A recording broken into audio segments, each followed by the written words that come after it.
ओम श्री गणेशाय नमः। ओम नमः शिवाय। दोस्तों, शिव पुराण के अनुसार भगवान शिव लोक कल्याण के लिए लिंग के रूप में वास करते हैं और भगवान शिव के 12 विग्रह को द्वादश ज्योतिर्लिंग कहा जाता है। भारतवर्ष में यह 12 ज्योतिर्लिंग अलग अलग स्थानों में स्थित है। इनमें सर्वप्रथम श्री सोमनाथ जी का स्मरण किया जाता है। श्रावण मास में ज्योतिर्लिंगों के दर्शन और पूजन के लिए बड़ी संख्या में श्रद्धालु उमड़ते हैं। मान्यता है कि भगवान शिव के ज्योतिर्लिंग के दर्शन मात्र से ही सभी कष्ट दूर हो जाते हैं और मोक्ष की प्राप्ति होती है। तो आइए दोस्तों, श्रावण मास के पावन बेला में मैं आपके लिए लेकर आ रही हूँ द्वादश ज्योतिर्लिंग की कथा। श्री सोमनाथ ज्योतिर्लिंग। दोस्तों, यह ज्योतिर्लिंग सोमनाथ नामक विश्व प्रसिद्ध मंदिर में स्थापित है। यह मंदिर गुजरात प्रांत के कठियावाड़ क्षेत्र में समुद्र के किनारे स्थित है। पहले यह क्षेत्र प्रभास क्षेत्र के नाम से जाना जाता था। यही भगवान श्री कृष्ण ने जरा नामक व्याध के बाढ़ को निमित्त बनाकर अपनी लीला का संवर्णन किया था। यहाँ के ज्योतिर्लिंग की कथा पुराण में इस प्रकार दी गई है। दक्ष प्रजापति की 27 कन्याएं थी। उन सभी का विवाह चंद्र देवता के साथ हुआ था, किंतु चंद्रमा का समस्त अनुराग उनमें एक केवल रोहिणी के प्रति ही रहता था। उनके इस कार्य से दक्ष प्रजापति की अन्य कन्याओं को बहुत कष्ट रहता था। उन्होंने अपनी यह व्यथा कथा अपने पिता को सुनाई। दक्ष प्रजापति ने इसके लिए चंद्रदेव को बहुत प्रकार से समझाया, किंतु रोहिणी के वशीभूत उनके हृदय पर इसका कोई प्रभाव नहीं पड़ा। अंततः दक्ष ने क्रोध होकर उन्हें क्षय हो जाने का श्राप दे दिया। इस श्राप के कारण चंद्रदेव तत्काल क्षयग्रस्त हो गए। उनके क्षयग्रस्त होते ही पृथ्वी पर सुधा शीतलता बरसन का उनका सारा कार्य रुक गया। चारों ओर त्राही त्राही मच गई। चंद्रमा भी बहुत दुखी और चिंतित थे। उनकी प्रार्थना सुनकर इंद्र आदि देवता तथा वशिष्ठ आदि ऋषिगण उनके उद्धार के लिए पितामह ब्रह्मा जी के पास गए। सारी बातों को सुनकर ब्रह्मा जी ने कहा, चंद्रमा अपने श्राप विमोचन के लिए अन्य देवों के साथ पवित्र प्रभास क्षेत्र में जाकर मृत्युंजय भगवान की आराधना करें। उनकी कृपा से अवश्य ही इनका श्राप नष्ट हो जाएगा और ये रोग मुक्त हो जाएंगे। उनके कथन अनुसार चंद्रदेव ने मृत्युंजय भगवान की आराधना का सारा कार्य पूरा किया। उन्होंने घोर तपस्या करते हुए 10 करोड़ मृत्युंजय मंत्र का जप किया। इससे प्रसन्न होकर मृत्युंजय भगवान शिव ने उन्हें अमरत्व का वर प्रदान किया। उन्होंने कहा कि चंद्रदेव, तुम शोक न करो, मेरे वर से तुम्हारा शाप मोचन तो होगा ही, साथ ही साथ प्रजापति दक्ष के वचनों की रक्षा भी हो जाएगी। कृष्ण पक्ष में प्रतिदिन तुम्हारी एक एक कला छीन होगी, किंतु पुनः शुक्ल पक्ष में उसी क्रम से तुम्हारी एक एक कला बढ़ जाया करेगी। इस प्रकार प्रत्येक पूर्णिमा को तुम्हें पूर्ण चंद्रत्व प्राप्त होता रहेगा। चंद्रमा को मिलने वाली पितामह ब्रह्मा जी की इस वरदान से सारे लोकों के प्राणी प्रसन्न हो उठे। सुधाकर चंद्रदेव पुनः 10 दिशाओं में सुधा वर्षण का कार्य पूर्ववत करने लगे। श्राप मुक्त होकर चंद्रदेव ने अन्य देवताओं के साथ मिलकर मृत्युंजय भगवान से प्रार्थना की कि आप माता पार्वती जी के साथ सदा के लिए प्राणियों के उद्धार के लिए यहाँ निवास करें। भगवान शिव उनकी इस प्रार्थना को स्वीकार करके ज्योतिर्लिंग के रूप में माता पार्वती जी के साथ तभी से वहां रहने लगे।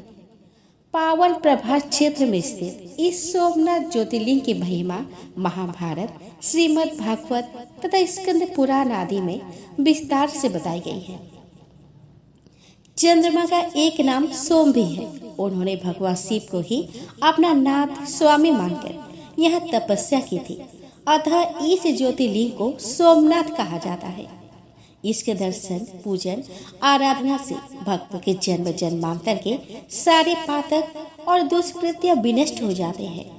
वे भगवान शिव और माता पार्वती की अक्षय कृपा का पात्र बन जाते हैं। मोक्ष का मार्ग उनके लिए सहज सुलभ हो जाता है। उनके लौकिक परलौकिक सारे कृत्य स्वयं अनायास सफल हो जाते हैं। श्री मल्लिका अर्जुन। दोस्तों, यह ज्योतिर्लिंग आंध्र प्रदेश में कृष्ण नदी के तट पर श्रीशैल पर्वत पर स्थित है। इस पर्वत को दक्षिण का कैलाश कहा जाता है। महाभारत, शिव पुराण तथा पद्म पुराण आदि धर्म ग्रंथों में इसकी महिमा और महत्ता का विस्तार से वर्णन किया गया है। पुराणों में इस ज्योतिर्लिंग की कथा इस प्रकार बताई गई है कि एक बार की बात है, भगवान शंकर जी के दोनों पुत्र श्री गणेश और श्री स्वामी कार्तिकेय जी विवाह के लिए परस्पर झगड़ने लगे। प्रत्येक का आग्रह था कि पहले मेरा विवाह किया जाए। उन्हें लड़ते झगड़ते देखकर भगवान शंकर और माँ भवानी ने कहा कि तुम लोगों में से जो पहले पूरी पृथ्वी का चक्कर लगाकर यहाँ वापस लौट आएगा, उसी का विवाह पहले किया जाएगा। माता पिता की यह बात सुनकर श्री स्वामी कार्तिकेय ने तो तुरंत पृथ्वी की प्रदक्षिणा के लिए दौड़ पड़े, लेकिन गणेश जी के लिए तो यह कार्य बड़ा ही कठिन था। एक तो उनकी काया स्थूल थी, दूसरे उनका वाहन भी मूसक चूहा था। भला वे दौड़ में स्वामी कार्तिकेय की समता किस प्रकार कर पाते। लेकिन उनकी काया जितनी स्थूल थी, बुद्धि उसी के अनुपात में सूक्ष्म और तीक्ष्ण थी। उन्होंने अविलंब पृथ्वी की परिक्रमा का एक सुगम उपाय खोज निकाला। सामने बैठे माता पिता का पूजन करने के पश्चात उनके साथ प्रदक्षिणाएं करके उन्होंने पृथ्वी प्रदक्षिणा का कार्य पूरा कर लिया। उनका यह कार्य शास्त्र अनुमोदित था। पूरी पृथ्वी का चक्कर लगाकर स्वामी कार्तिकेय जब तक लौटे तब तक गणेश जी का सिद्धि और बुद्धि नाम वाली 2 कन्याओं के साथ विवाह हो चुका था और उन्हें क्षेम तथा लाभ नामक 2 पुत्र भी प्राप्त हो चुके थे। यह सब देखकर स्वामी कार्तिकेय अत्यंत रुष्ट होकर क्रौंच पर्वत पर चले गए। माता पार्वती वहां उन्हें मनाने पहुंची। पीछे शंकर भगवान वहां पहुंचकर ज्योतिर्लिंग के रूप में प्रकट हुए और तब से मल्लिका अर्जुन ज्योतिर्लिंग के नाम से प्रख्यात हुए। उनकी अर्चना सर्वप्रथम मल्लिका पुष्पों से की गई थी। मल्लिका अर्जुन नाम पड़ने का यही कारण है। एक दूसरी कथा यह भी कही जाती है कि इस शैल पर्वत के निकट किसी समय राजा चंद्रगुप्त की राजधानी थी। किसी विपत्ति विशेष के निवारण के लिए उनकी एक कन्या महल से निकलकर इस पर्वत राज के आश्रय में आकर यहाँ के गोपों के साथ रहने लगी। उस कन्या के पास एक बड़ी ही शुभ लक्षणा सुंदर श्यामा गौ थी। उस गौ का दूध रात में कोई चोरी से दूह ले जाता था। एक दिन संयोगवश उस राजकन्या ने चोर को दूध दोहते देख लिया और क्रुद्ध होकर उस चोर की ओर दौड़ी। किंतु गौ के पास पहुंचकर उसने देखा कि वहां शिवलिंग के अतिरिक्त और कुछ नहीं था। राजकुमारी ने कुछ काल पश्चात उस शिवलिंग पर एक विशाल मंदिर का निर्माण करवाया। यही शिवलिंग मल्लिका अर्जुन के नाम से प्रसिद्ध है। शिवरात्रि के पर्व पर यहाँ बहुत बड़ा मेला लगता है। इस मल्लिका अर्जुन शिवलिंग और तीर्थ क्षेत्र की पुराणों में अत्यधिक महिमा बताई गई है। यहाँ आकर शिवलिंग का दर्शन पूजन अर्चन करने वाले भक्तों की सभी सात्विक मनोकामनाएं पूर्ण हो जाती हैं। उनकी भगवान शिव के चरणों में स्थिर प्रीति हो जाती है। दैहिक, दैविक, भौतिक सभी प्रकार की बाधाओं से वे मुक्त हो जाते हैं। भगवान शिव की भक्ति मनुष्य को मोक्ष के मार्ग पर ले जाने वाली है। श्री महाकालेश्वर ज्योतिर्लिंग यह परम पवित्र ज्योतिर्लिंग मध्य प्रदेश के उज्जैन नगर में है। पुण्य सलीला शिप्रा नदी के तट पर अवस्थित यह उज्जैन प्राचीन काल में उज्जैनी के नाम से विख्यात था। इसे अवंतिका पुरी भी कहते थे। यह भारत की परम पवित्र सप्तपुरियों में से एक है। यह ज्योतिर्लिंग की कथा पुराणों में इस प्रकार बताई गई है। प्राचीन काल में उज्जैनी में राजा चंद्रसेन राज्य करते थे। वह परम शिव भक्त थे। एक दिन श्रीकर नामक एक 5 वर्ष का गोप बालक अपने माँ के साथ उधर से गुजर रहा था। राजा का शिव पूजन देखकर उसे बहुत विस्मय और कौतूहल हुआ। वह स्वयं उसी प्रकार की सामग्रियों से शिव पूजन करने के लिए ललायित हो उठा। सामग्री का साधन न जुट पाने पर लौटते समय उसने रास्ते से एक पत्थर का टुकड़ा उठा लिया। घर आकर उसी पत्थर को वह स्वयं उसी प्रकार के सामग्रियों से शिव पूजन करने के लिए ललायित हो उठा। सामग्री का साधन न जुट पाने पर लौटते समय उसने रास्ते में से एक पत्थर का टुकड़ा उठा लिया। घर आकर उसी पत्थर को शिव रूप में स्थापित कर पुष्प चंदन आदि से परम श्रद्धा पूर्वक उसकी पूजा करने लगा। माता भोजन करने के लिए बुलाने आई, किंतु वह पूजा छोड़कर उठने के लिए किसी प्रकार भी तैयार नहीं हुआ। अंत में माता ने झुठलाकर पत्थर का वह टुकड़ा उठाकर दूर फेंक दिया। इससे बहुत ही दुखी होकर वह बालक जोर जोर से भगवान शिव को पुकारता हुआ रोने लगा। रोते रोते अंत में बेहोश होकर वह वहीं गिर पड़ा। बालक की अपने प्रति यह भक्ति और प्रेम देखकर आशुतोष भगवान शिव अत्यंत प्रसन्न हो गए। बालक ने ज्यों ही होश में आकर अपने नेत्र खोले तो उसने देखा कि उसके सामने एक बहुत ही भव्य और अति विशाल स्वर्ण और रत्नों से बना हुआ मंदिर खड़ा है। उस मंदिर के भीतर एक बहुत ही प्रकाशपूर्ण भास्वर तेजस्वी ज्योतिर्लिंग खड़ा है। बच्चा प्रसन्नता और आनंद से विभोर होकर भगवान शिव की स्तुति करने लगा। माता को जब यह समाचार मिला तब दौड़कर उसने अपने प्यारे लल्ला को गले से लगा लिया। पीछे राजा चंद्रसेन ने भी वहां पहुंचकर उस बच्चे की भक्ति और सिद्धि की बड़ी सराहना की। धीरे धीरे वहां बड़ी भीड़ जुट गई। इतने में उस स्थान पर हनुमान जी प्रकट हो गए। उन्होंने कहा कि मनुष्य भगवान शंकर शीघ्र फल देने वाले देवताओं में सर्वप्रथम है। इस बालक की भक्ति से प्रसन्न होकर उन्होंने इसे ऐसा फल प्रदान किया है जो बड़े बड़े ऋषि मुनि करोड़ों जन्मों की तपस्या से भी प्राप्त नहीं कर पाते। इस गोप बालक की 8वीं पीढ़ी में धर्मात्मा नंद गोप का जन्म होगा। द्वापर युग में भगवान विष्णु कृष्ण अवतार लेकर उनके यहाँ तरह तरह की लीलाएं करेंगे। हनुमान जी इतना कहकर अंतर्ध्यान हो गए। इस स्थान पर नियम से भगवान शिव की आराधना करते हुए अंत में श्रीकर गोप और राजा चंद्रसेन शिव धाम को चले गए। इस ज्योतिर्लिंग के विषय में एक दूसरी कथा इस प्रकार कही जाती है कि किसी समय अवंतिकापुरी में वेदपाठी तपोनिष्ठ एक अत्यंत तेजस्वी ब्राह्मण रहते थे। एक दिन दूषण नामक एक अत्याचारी असुर उनकी तपस्या में विघ्न डालने के लिए वहां पर आया। ब्रह्मा जी के वश से वह बहुत शक्तिशाली हो गया था। उसके अत्याचारों से चारों ओर त्राही त्राही मची हुई थी। ब्राह्मण को कष्ट में पड़ा देखकर प्राणी मात्र का कल्याण करने वाले भगवान शंकर वहां प्रकट हो गए। उन्होंने एक हुंकार मात्र से इस दारुण अत्याचारी दानव को वही जलाकर भस्म कर दिया। भगवान वहां हुंकार सहित प्रकट हुए, इसीलिए उनका नाम महाकाल पड़ गया। इसीलिए इस परम पवित्र ज्योतिर्लिंग को महाकालेश्वर नाम से जाना जाता है।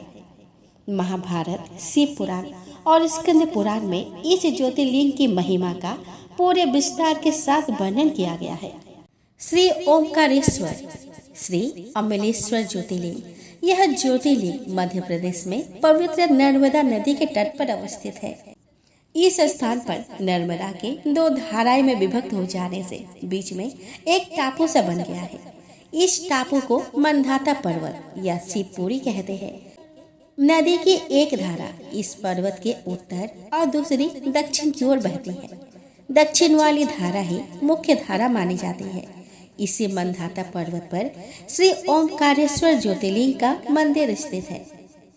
पूर्व काल में महाराज मंधाता ने इसी पर्वत पर अपने तपस्या से भगवान शिव को प्रसन्न किया था। इसी से इस पर्वत को मंधाता पर्वत कहा जाने लगा। इस ज्योतिर्लिंग मंदिर के भीतर 2 कोठरियों से होकर जाना पड़ता है। भीतर अंधेरा रहने के कारण यह निरंतर प्रकाश जलता रहता है। ओमकारेश्वर लिंग मनुष्य निर्मित नहीं है, स्वयं प्रकृति ने इसका निर्माण किया है। इसके चारों ओर हमेशा जल भरा रहता है। संपूर्ण मंधाता पर्वत ही भगवान शिव का रूप माना जाता है। इसी कारण इसे शिवपुरी भी कहते हैं। लोग भक्ति पूर्वक इसके परिक्रमा करते हैं। कार्तिक की पूर्णिमा के दिन यहाँ बहुत भारी मेला लगता है। यहाँ लोग भगवान शिव को चने की दाल चढ़ाते हैं। रात्रि की सयन आरती का कार्यक्रम बड़ी भव्यता के साथ होता है।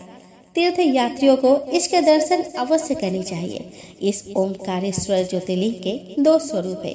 एक को अमलेश्वर नाम से जाना जाता है। यह नर्मदा के दक्षिण तट पर ओमकारेश्वर से थोड़ी दूर हटकर है। पृथक होते हुए भी दोनों की गणना एक में ही होती है। लिंग के 2 स्वरूप होने की कथा पुराण में इस प्रकार दी गई है कि एक बार विंध्य पर्वत ने पार्थिव अर्चना के साथ भगवान शिव की 6 मास तक कठिन उपासना की। उनकी इस उपासना से प्रसन्न होकर भूत भावन शंकर जी वहाँ प्रकट हुए। उन्होंने विंध्य को उनके मनोवांछित वर प्रदान किए। विंध्याचल की इस वर प्राप्ति के अवसर पर वहाँ बहुत से ऋषिगण और मुनि भी पधारे। उनकी प्रार्थना पर शिव जी ने अपने ओमकारेश्वर नामक लिंग के 2 भाग किए। एक का नाम ओमकारेश्वर और दूसरे का नाम अमलेश्वर पड़ा। दोनों लिंगों का स्थान और मंदिर पृथक होते हुए भी दोनों की सत्ता और स्वरूप एक ही माना गया है। शिव पुराण में इस ज्योतिर्लिंग की महिमा का विस्तार से वर्णन किया गया है। श्री ओंकारेश्वर और श्री अमलेश्वर के दर्शन का पुण्य बताते हुए नर्मदा स्नान के पावन फल का भी वर्णन किया गया है। प्रत्येक मनुष्य को इस क्षेत्र की यात्रा अवश्य ही करनी चाहिए। लौकिक परलौकिक दोनों प्रकार के उत्तम फलों की प्राप्ति भगवान ओमकारेश्वर की कृपा से सहज ही हो जाती है। अर्थ, धर्म, काम, मोक्ष के सभी साधन उसके लिए सहज सुलभ हो जाते हैं। अंततः उसे लोकेश्वर महादेव भगवान शिव के परम धाम की प्राप्ति हो जाती है। भगवान शिव तो भक्तों पर अकारण ही कृपा करने वाले हैं। यह अवधर दानी है। फिर जो लोग यहाँ आकर उनके दर्शन करते हैं, उनके सौभाग्य के विषय में कहना ही क्या है। उनके लिए तो सभी प्रकार के उत्तम पुण्य मार्ग सदा सदा के लिए खुल जाते हैं। श्री केदारनाथ पुराण और शास्त्रों में श्री केदारनाथ ज्योतिर्लिंग की महिमा का वर्णन बारंबार किया गया है। यह ज्योतिर्लिंग पर्वतराज हिमालय की केदार नामक चोटी पर अवस्थित है। यहाँ की प्राकृतिक शोभा देखते ही बनती है। इस चोटी के पश्चिम भाग में पुण्यमती मंदाकिनी नदी के तट पर स्थित केदारेश्वर महादेव का मंदिर अपने स्वरूप से ही हमें धर्म और अध्यात्म की ओर बढ़ने का संदेश देता है। चोटी के पूर्व में अलकनंदा के सुरमय तट पर बद्रिका नाथ का परम प्रसिद्ध मंदिर है। अलकनंदा और मंदाकिनी यह दोनों नदियां नीचे रुद्रप्रयाग में आकर मिल जाती है। दोनों नदियों की यह संयुक्त धारा और नीचे देवप्रयाग में आकर भागीरथी गंगा से मिल जाती है। इस प्रकार परम पावन गंगा जी में स्नान करने वालों के भी श्री कादरेश्वर और बद्रीनाथ के चरणों को धोने वाली जल का स्पर्श सुलभ हो जाता है। इस अति पवित्र पुण्य फलदायी ज्योतिर्लिंग की स्थापना के विषय में पुराणों में यह कथा दी गई है। अनंत रत्नों के जनक, अतिशय पवित्र, तपस्वियों, ऋषियों, सिद्धों, देवताओं की निवास भूमि पर्वतराज हिमालय के केदार नामक अत्यंत शोभाशाली श्रृंग पर महातपस्वी श्री नर और नारायण ने बहुत वर्षों तक भगवान शिव को प्रसन्न करने के लिए बड़ी कठिन तपस्या की। कई हजार वर्षों तक वे निराहार रहकर एक पैर पर खड़े होकर शिव नाम का जप करते रहे। इस तपस्या से सारे लोकों में उनकी चर्चा होने लगी। देवता, ऋषि, मुनि, यक्ष, गंधर्व सभी उनकी साधना और संयम की प्रशंसा करने लगे। चराचर के पितामह ब्रह्मा जी और सबका पालन पोषण करने वाले भगवान विष्णु भी महातपस्वी नर नारायण के तप की भूरी भूरी प्रशंसा करने लगे। अंत में अवधर दानी भूत भावन भगवान शंकर भी उनकी उस कठिन साधना से प्रसन्न हो उठे। उन्होंने प्रत्यक्ष प्रकट होकर उन दोनों ऋषियों को दर्शन दिया। नर और नारायण ने भगवान भोलेनाथ के दर्शन से भाव विभोर और आनंद विभोर होकर बहुत प्रकार की पवित्र स्तुतियां और मंत्रों से उनकी पूजा अर्चना की। भगवान शिव जी ने अत्यंत प्रसन्न होकर उनसे वर मांगने को कहा। भगवान शिव की यह बात सुनकर उन दोनों ऋषियों ने उनसे कहा कि देव आदिदेव महादेव, यदि आप हम पर प्रसन्न हैं तो भक्तों के कल्याण हेतु आप सदा सर्वदा के लिए अपने स्वरूप को यहाँ स्थापित करने की कृपा करें। आपके यहाँ निवास करने से यह स्थान सभी प्रकार से अत्यंत पवित्र हो उठेगा। यहाँ आकर आपका दर्शन पूजन करने वाले मनुष्य को आपकी अविनाशी भक्ति प्राप्त हुआ करेगी। प्रभु, आप मनुष्य के कल्याण और उनके उद्धार के लिए अपने स्वरूप को यह स्थापित करने की हमारी प्रार्थना अवश्य स्वीकार करें। उनकी प्रार्थना सुनकर भगवान शिव ने ज्योतिर्लिंग के रूप में वह वास करना स्वीकार कर लिया। केदार नामक हिमालय श्रृंग पर उपस्थित होने के कारण इस ज्योतिर्लिंग को श्री केदारेश्वर ज्योतिर्लिंग के रूप से जाना जाने लगा। भगवान शिव से वर मांगते हुए नर और नारायण ने इस ज्योतिर्लिंग और इस पवित्र स्थान के विषय में जो कुछ कहा है वह अक्षरशः सत्य है। यह ज्योतिर्लिंग के दर्शन पूजन तथा यहाँ स्नान करने से भक्तों को लौकिक फलों की प्राप्ति होने के साथ साथ अचल शिव भक्ति तथा मोक्ष की प्राप्ति भी हो जाती है। श्री भीमेश्वर यह ज्योतिर्लिंग गुवाहाटी के पास ब्रह्मपुर पहाड़ी पर अवस्थित है। इस ज्योतिर्लिंग की स्थापना के विषय में शिव पुराणों में यह कथा दी गई है। प्राचीन काल में भीम नामक एक महाप्रतापी राक्षस था। वह कामपुर प्रदेश में अपने माँ के साथ रहता था।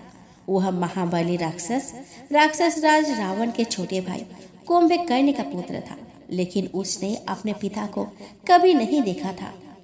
उसके होश संभालने के पूर्व ही भगवान राम के द्वारा कुंभकर्ण का वध कर दिया गया था।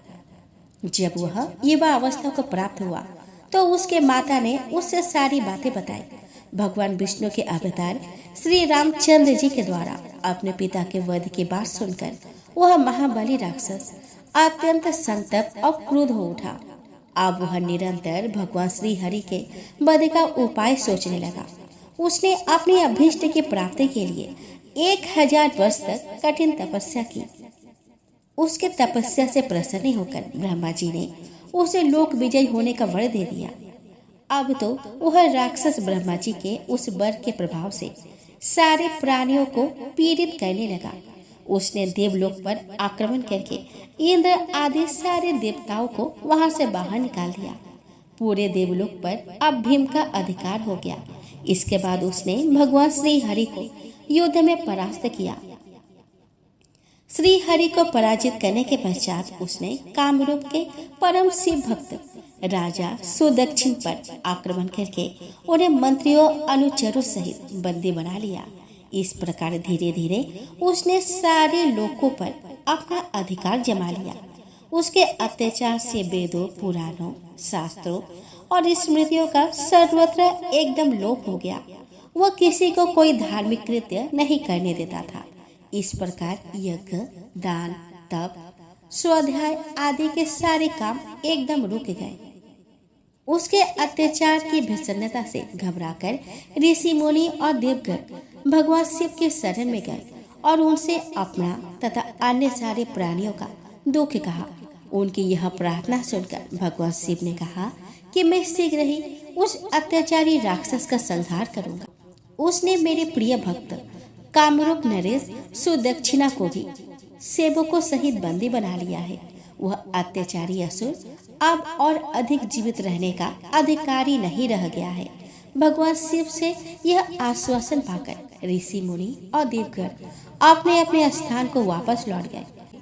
इधर राक्षस भीम के बंदी गृह में पड़े हुए राजा सुदक्षिण ने भगवान शिव का ध्यान किया। वे अपने सामने पार्थिव शिवलिंग रखकर अर्चना कर रहे थे।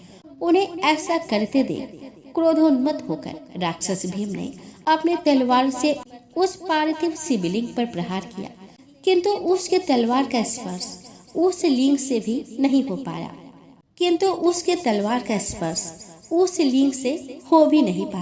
कि उसके भीतर से साक्षात भूत भाव शंकर जी वह प्रकट हो गए। उन्होंने अपने हुंकार मात्र से उस राक्षस को वही जलाकर भस्म कर दिया। भगवान शिव का यह अद्भुत कृत्य देखकर सारे ऋषि, मुनि और देवगण वह एकत्र होकर उनकी स्तुति करने लगे। उन लोगों ने भगवान शिव से प्रार्थना की कि महादेव, आप लोक कल्याण के लिए अब सदा के लिए यही निवास करें। यह क्षेत्र शास्त्रों में अपवित्र बताया गया है। आपके निवास से यह परम पवित्र पुण्य क्षेत्र बन जाएगा। भगवान शिव ने उन सब की यह प्रार्थना स्वीकार कर ली। वहाँ वह ज्योतिर्लिंग के रूप में सदा के लिए निवास करने लगे। उनका यह ज्योतिर्लिंग भीमेश्वर नाम से विख्यात हुआ। शिव पुराण अध्याय 19 और 21 में यह कथा पूरे विस्तार से दी गई है। इस ज्योतिर्लिंग की महिमा अमोघ है। इसके दर्शन का फल कभी व्यर्थ नहीं जाता। भक्तों की सभी मनोकामनाएं यहाँ आकर पूर्ण हो जाती है। श्री विश्वेश्वर, यह ज्योतिर्लिंग उत्तर भारत की प्रसिद्ध नगरी काशी में स्थित है। यह नगरी का प्रलय काल में भी लोप नहीं होता। उस समय भगवान अपनी वासभूमि इस पवित्र नगरी को अपने त्रिशूल पर धारण कर लेते हैं और सृष्टि काल आने पर पुनः यथास्थान रख देते हैं। सृष्टि की आदि स्थली भी इस नगरी को बताया जाता है। भगवान विष्णु ने इस स्थान पर सृष्टि कामना से तपस्या करके भगवान शंकर जी को प्रसन्न किया था। अगस्त्य मुनि ने भी इसी स्थान पर अपनी तपस्या द्वारा भगवान शिव को संतुष्ट किया था। इस पवित्र नगरी की महिमा ऐसी है कि यहाँ जो भी प्राणी अपने प्राण त्याग करता है उसे मोक्ष की प्राप्ति होती है। भगवान शंकर उसके कान में तारक मंत्र का उपदेश करते हैं। इस मंत्र के प्रभाव से पापी प्राणी भी सहज ही भव सागर की बाधाओं से पार हो जाते हैं। मत्स्य पुराण में इस नगरी का महत्व बताते हुए कहा गया है कि जप, ध्यान और ज्ञान रहे तथा दुखों से पीड़ित मनुष्य के लिए काशी ही एकमात्र परम गति है। श्री विश्वेश्वर के आनंद कानन में दशाश्वमेघ, लोलार्क, बिंदु माधव, केशव और मणिकर्णिका यह 5 प्रधान तीर्थ है। इसी से इसे अभिमुक्त क्षेत्र कहा जाता है। इस परम पवित्र नगरी के उत्तर की तरफ ओमकार खंड, दक्षिण में केदार खंड और बीच में विश्वेश्वर खंड है। प्रसिद्ध विश्वेश्वर ज्योतिर्लिंग इसी खंड में अवस्थित है। पुराणों में इस ज्योतिर्लिंग के संबंध में यह कथा दी गई है।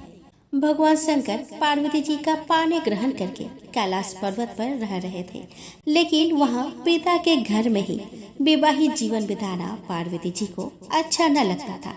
एक दिन उन्होंने भगवान शिव से कहा कि आप मुझे अपने घर ले चलिए, यह रहना मुझे अच्छा नहीं लगता। सारी लड़कियां शादी के बाद अपने पति के घर जाती है, मुझे पिता के घर में ही रहना पड़ रहा है। भगवान शिव ने उनकी यह बात स्वीकार कर ली। वह माता पार्वती को साथ लेकर अपने पवित्र नगरी काशी में आ गए।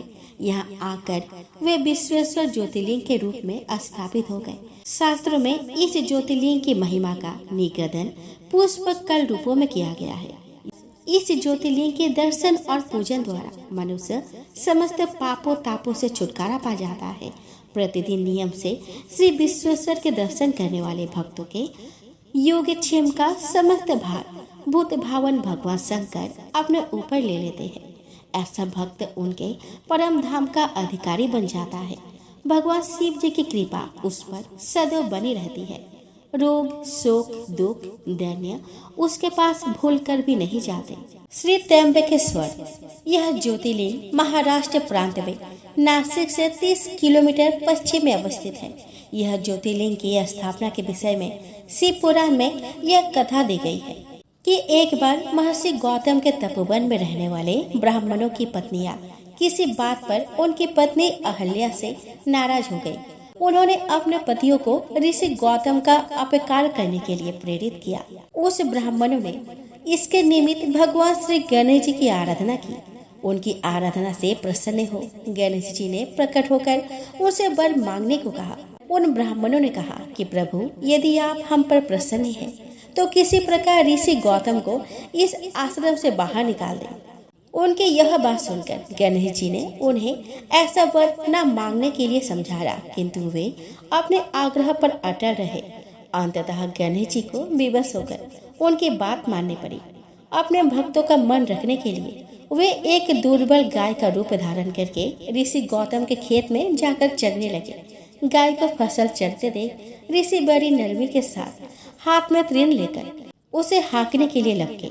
उन तृणों का स्पर्श होते ही वह गाय वही मर कर गिर पड़ी। अब तो बड़ा हाहाकार मचा। सारे ब्राह्मण एकत्र हो गौ हत्या कहकर ऋषि गौतम की भूरी भूरी भर्त्सना करने लगे। ऋषि गौतम इस घटना से बहुत आश्चर्यचकित और दुखी थे। अब उन सारे ब्राह्मणों ने उनसे कहा कि तुम्हें यह आश्रम छोड़कर अन्यत्र कहीं दूर चले जाना चाहिए। गौ हत्यारे के निकट रहने से हमें भी पाप लगेगा। विवश होकर ऋषि गौतम अपने पत्नी अहल्या के साथ वहां से एक कोस दूर जाकर रहने लगे, किंतु उन ब्राह्मणों ने वहां भी उनका रहना दूभर कर दिया। वे कहने लगे कि गौ हत्या के कारण तुम्हें अब वेद पाठ और यज्ञ आदि कार्य करने का कोई अधिकार नहीं रह गया है। अत्यंत कातर भाव से ऋषि गौतम ने उन ब्राह्मणों से प्रार्थना की कि आप लोग मेरे प्रायश्चित और उद्धार का कोई उपाय बतावे। तब उन्होंने कहा कि गौतम, तुम अपने पापों को सर्वत्र सबको बताते हुए 3 बार पूरी पृथ्वी का परिक्रमा करो, फिर लौटकर वहाँ 1 महीने तक व्रत करो। इसके बाद ब्रह्मगिरी का 101 परिक्रमा करने के बाद तुम्हारी शुद्धि होगी। अथवा यह गंगा जी को लाकर उनके जल से स्नान करके 1 करोड़ पार्थिव शिवलिंग से शिव जी की आराधना करो। इसके बाद पुनः गंगा जी में स्नान करके इस ब्रह्मगिरी का 11 बार परिक्रमा करो। फिर 100 घरों के पवित्र जल से पार्थिव शिवलिंग को स्नान कराने से तुम्हारा उद्धार होगा। ब्राह्मणों के कथन अनुसार महर्षि गौतम वे सारे कृत्य पूरे करके पत्नी के साथ पूर्णतः तल्लीन होकर भगवान शिव की आराधना करने लगे। इससे प्रसन्न होकर भगवान शिव ने प्रकट होकर उनसे वर मांगने को कहा। महर्षि गौतम ने उनसे कहा कि भगवान, मैं यही चाहता हूँ कि आप मुझे गौ हत्या के पाप से मुक्त कर दें। भगवान शिव ने कहा कि गौतम, तुम सदैव सर्वथा निष्पाप हो। गौ हत्या तुम्हें छल पूर्वक लगाई गई थी। छल पूर्वक ऐसा करवाने वाला तुम्हारे आश्रम के ब्राह्मणों को मैं दंड देना चाहता हूँ। गौतम ने कहा कि प्रभु, उन्हीं के निमित्त से तो मुझे आपका दर्शन प्राप्त हुआ है। अब उन्हें मेरा परम हित समझकर उन पर आप क्रोध न करें। बहुत से ऋषियों, मुनियों और देवघरों ने वह एकत्र हो गौतम की बात का अनुमोदन करते हुए भगवान शिव से सदा वहां निवास करने की प्रार्थना की। वे उनकी बात मानकर वहां त्र्यंबक ज्योतिर्लिंग के नाम से स्थित हो गए। गौतम जी द्वारा लाई गई गंगा जी भी वही पास में गोदावरी नाम से प्रवाहित होने लगी। यह ज्योतिर्लिंग समस्त पुण्य को प्रदान करने वाला है। श्री बैद्यनाथ ज्योतिर्लिंग। श्री बैद्यनाथ ज्योतिर्लिंग यह ज्योतिर्लिंग बिहार प्रांत के संथाल परगने में स्थित है। यह शास्त्र और लोक दोनों में इसकी बड़ी प्रसिद्धि है। इसके महिमा का वर्णन भूरि सह किया गया है। इसके स्थापना के विषय में यह कथा कही जाती है कि एक बार राक्षस राज रावण ने हिमालय पर जाकर भगवान शिव का दर्शन प्राप्त करने के लिए बड़ी घोर तपस्या की। उसने एक एक करके अपने सिर काटकर शिवलिंग पर चढ़ाने शुरू कर दिए। इस प्रकार उसने अपने 9 सिर वहां काटकर चढ़ा डाले। अब वह अपना 10वां और अंतिम सिर काटकर चढ़ाने के लिए उद्धत हुआ। तब भगवान शिव अति प्रसन्न और संतुष्ट होकर उसके समक्ष प्रकट हो गए। शीश काटने को उद्धत रावण का हाथ पकड़कर उन्होंने उसे वैसा करने से रोक दिया। उसके 9 सिर को भी पहले की तरह जोड़ दिया और अत्यंत प्रसन्न होकर उससे वर मांगने को कहा। रावण ने वर के रूप में भगवान शिव से उस लिंग की अपनी राजधानी लंका में ले जाने की आज्ञा मांगी। भगवान शिव ने उसे यह वरदान तो दे दिया, लेकिन एक शर्त भी उसके साथ लगा दिया। उन्होंने कहा कि तुम इसे ले जा सकते हो, किंतु यदि रास्ते में इसे कहीं रख दोगे तो यह वही अचल हो जाएगा, फिर तुम इसे उठा ना सकोगे। रावण इस बात को स्वीकार कर उस शिवलिंग को उठाकर लंका के लिए चल पड़ा। चलते चलते एक जगह मार्ग में उसे लघु शंका करने की आवश्यकता महसूस हुई। वह उस शिवलिंग को एक अहीर के हाथ में थमाकर लघु शंका की निवृत्ति के लिए चल पड़ा। उस अहीर को शिवलिंग का भार बहुत अधिक मालूम हुआ। वह उसे संभाल न पाया। बेबस होकर उसने उसे वही भूमि पर रख दिया। रावण जब लौट कर आया तब फिर बहुत से प्रयत्न करने के बाद भी उस शिवलिंग को किसी प्रकार भी उठा न सका। अंत में निरुपाय होकर वह पवित्र शिवलिंग पर अपने अंगूठे का निशान बनाकर उसे वही छोड़कर लंका को लौट गया। तत्पश्चात ब्रह्मा, विष्णु आदि देवताओं ने वहां आकर उस शिवलिंग का पूजन किया। इस प्रकार वहां उसकी प्रतिष्ठा कर वे लोग अपने अपने धाम को लौट गए। यही ज्योतिर्लिंग श्री वैद्यनाथ के नाम से जाना जाता है। यह वैद्यनाथ ज्योतिर्लिंग अनंत फलों को देने वाला है। यह 11 अंगुल ऊंचा है। इसके ऊपर अंगूठे के आकार का गड्ढा है। कहा जाता है कि यह वही निशान है जिसे रावण ने अपने अंगूठे से बनाया था। यहाँ दूर दूर से तीर्थों का जल लाकर चढ़ाने का विधान है। रोग मुक्ति के लिए भी यह ज्योतिर्लिंग की महिमा बहुत प्रसिद्ध है। पुराणों में बताया गया है कि जो मनुष्य इस ज्योतिर्लिंग का दर्शन करता है उसे अपने समस्त पापों से छुटकारा मिल जाता है। उस पर भगवान शिव की कृपा सदा बनी रहती है। देही, दैविक और भौतिक कष्ट उसके पास भूल कर भी नहीं आते। भगवान भूत भावन की कृपा से वह सारी बाधाएं, समस्त रोग शोकों से छुटकारा पा जाता है। उसे परम शांतिदायक शिव धाम की प्राप्ति होती है। शिव का कृपा प्राप्त जन सारे संसार के लिए सुखदायक होता है। उसके सारे कृत्य भगवान शिव को समर्पित करके किए जाते हैं। सारे संसार में उसे भगवान शिव के ही दर्शन होते हैं। सारे प्राणियों के प्रति उसमें ममता और दया का भाव होता है। सभी भेदों में उसकी अभेद दृष्टि हो जाती है। किसी भी प्राणी के प्रति उसमें ईर्ष्या, द्वेष, बैर, घृणा, क्रोध का अभाव हो जाता है। ऐसा भक्त सदैव सभी के कल्याण और हित में लगा रहता है। भगवान शिव के भक्ति का यह अमोघ फल हमें अवश्य ही प्राप्त करनी चाहिए। श्री नागेश्वर ज्योतिर्लिंग भगवान शिव का यह प्रसिद्ध ज्योतिर्लिंग गुजरात प्रांत में द्वारकापुरी से लगभग 17 मील की दूरी पर स्थित है।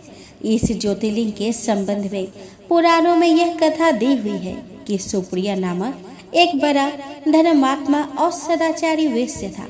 वह भगवान शिव का अनन्य भक्त था। वह निरंतर उनकी आराधना, पूजा और ध्यान में तल्लीन रहता था। अपने सारे कार्य वह भगवान शिव को अर्पित करके करता था। मन, वचन, कर्म से वह पूर्णतः शिवार्चना में ही तल्लीन रहता था। उसकी इस शिव भक्ति से दारुक नामक एक राक्षस बहुत क्रोध रहता था। उसे भगवान शिव की यह पूजा किसी प्रकार भी अच्छी नहीं लगती थी। वह निरंतर इस बात का प्रयत्न किया करता था कि उस सुप्रिया की पूजा अर्चना में विघ्न पहुंचे। एक बार सुप्रिया नौका पर सवार होकर कहीं जा रहा था। उस दुष्ट राक्षस दारुक ने यह उपयुक्त अवसर देखकर उस नौका पर आक्रमण कर दिया। उसने नौका में सवार सभी यात्रियों को पकड़कर अपने राजधानी में ले जाकर कैद कर दिया। सुप्रिया कारागार में भी अपने नियत नियम के अनुसार भगवान शिव की पूजा आराधना करने लगा। अन्य बंदी यात्रियों को भी वह शिव भक्ति की प्रेरणा देने लगा।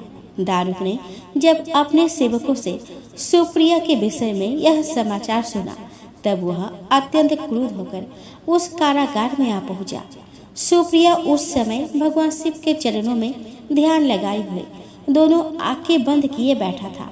उस राक्षस ने उसकी यह मुद्रा देखकर अत्यंत भीषण स्वर में उसे डांटते हुए कहा कि अरे दुष्ट, तू आंखें बंद करके इस समय यहाँ कौन से उपद्रव और षड्यंत्र करने की बातें सोच रहा है।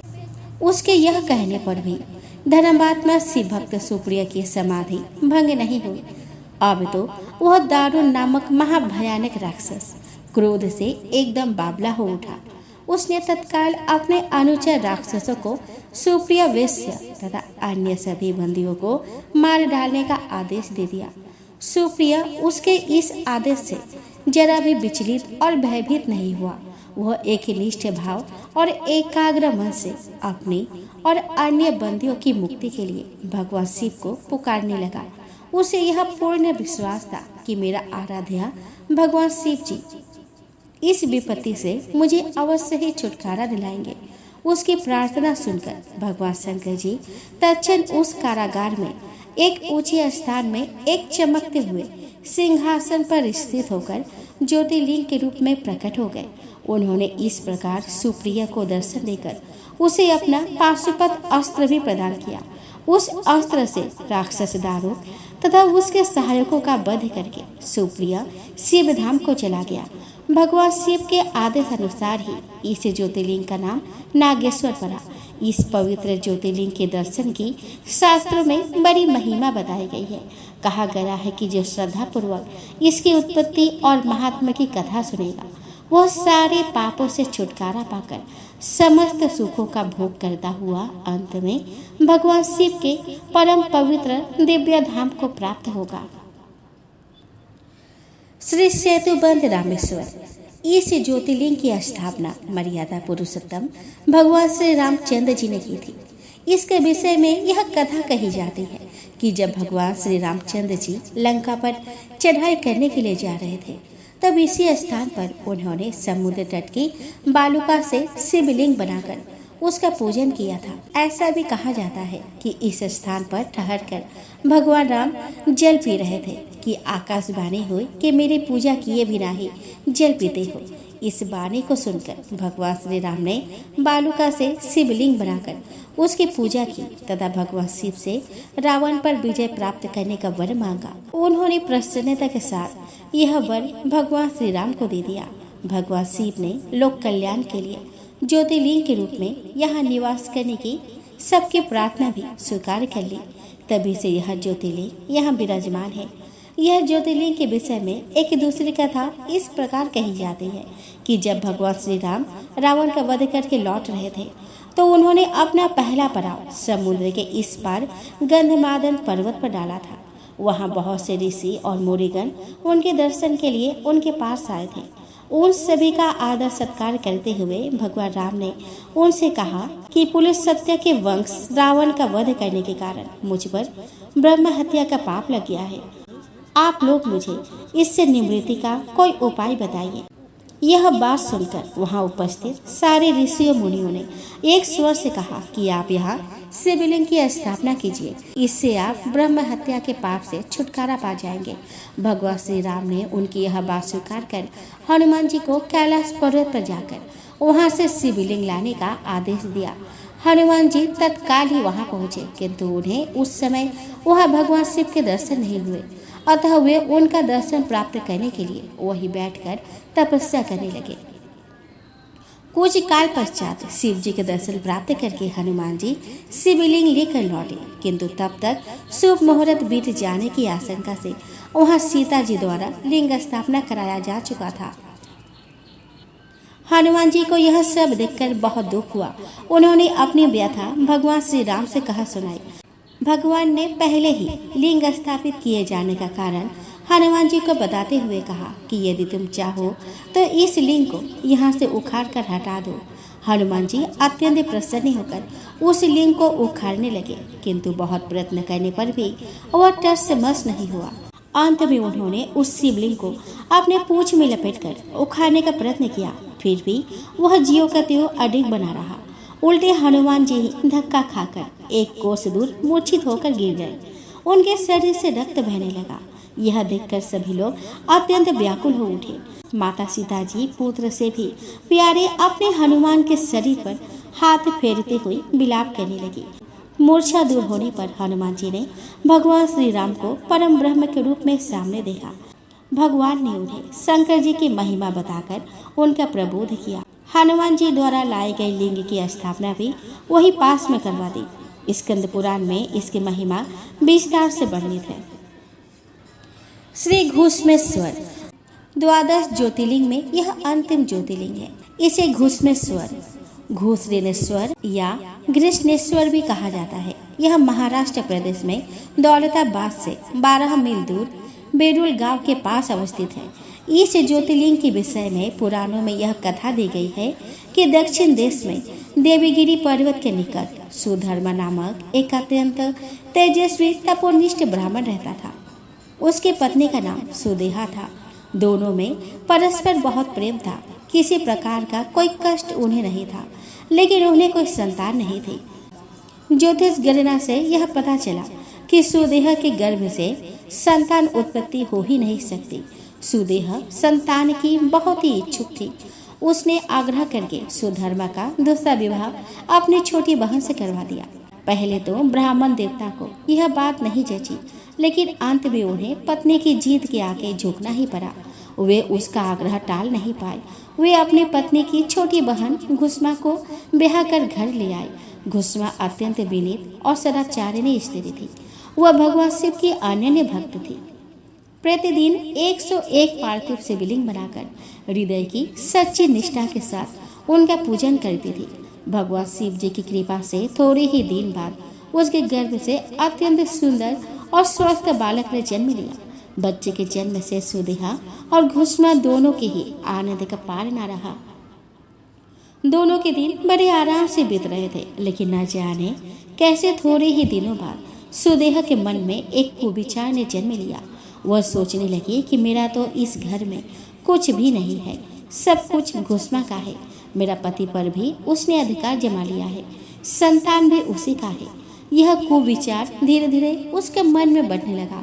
इधर घुसमा का वह बालक भी बड़ा हो रहा था। धीरे धीरे वह जवान हो गया। अब तक सुधर्मा के मन का कुविचार रूपी अंकुर एक विशाल वृक्ष का रूप ले चुका था। अंततः एक दिन उसने घुसमा के युवा पुत्र को रात में सोते समय मार डाला। उसके शव को ले जाकर उसने उसी तालाब में फेंक दिया जिसमें घुसमा प्रतिदिन पार्थिव शिवलिंग को फेंका करती थी। सुबह होते ही सबको इस बात का पता लगा। पूरे घर में कोहराम मच गया। सुधर्मा और उसकी पुत्र वधू दोनों सिर पीटकर फुट फुट कर रोने लगे, लेकिन घुसमा नित्य की भांति भगवान शिव की आराधना में तल्लीन रही, जैसे कुछ हुआ ही ना हो।